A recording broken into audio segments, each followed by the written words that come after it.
Comment vous vivez votre caricature par les Guignols de l'info? Êtes-vous en effet vexé par...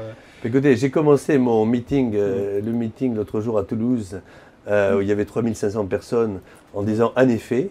Et donc tout le monde s'est levé et a applaudi, donc je vais continuer comme ça. Vous le prenez plutôt bien donc pour répondre à la question. Oui, non, il m'est arrivé d'être caricaturé plusieurs fois en 15 ans par les Guignols.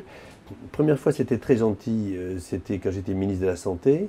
Quand j'étais ministre de la Culture, c'était très gentil aussi, sauf qu'il me prenait toujours pour un médecin et il m'appelait Doc.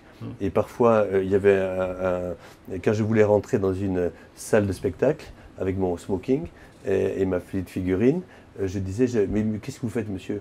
Il dit, monsieur, je veux rentrer, je suis ministre de la Culture. Il dit, mais non, mais il est déjà rentré. C'était Lang qui était déjà rentré. Bon, ça, c'était assez gentil. C'est une anecdote qui revient assez souvent, cette anecdote de Jack Lang, ministre de la Culture. Il me semble que Frédéric Mitterrand, pardon, l'a utilisé. Oui, et puis on doit faire le coup à lui aussi, alors. Ce qui me remonte le moral, parce que c'est un bon ministre de la Culture. Et puis quand j'étais ministre des Affaires étrangères, c'était très dur. Là, je ne savais pas où était la Belgique, etc. Enfin, c'était terrible.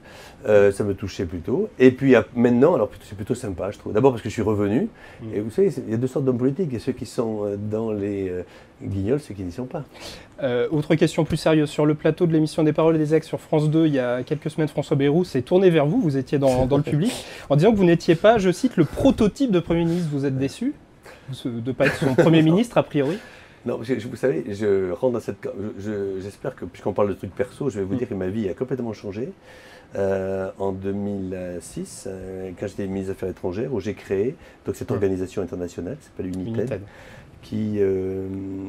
ma vie a changé. Je suis devenu secrétaire général adjoint des Nations Unies.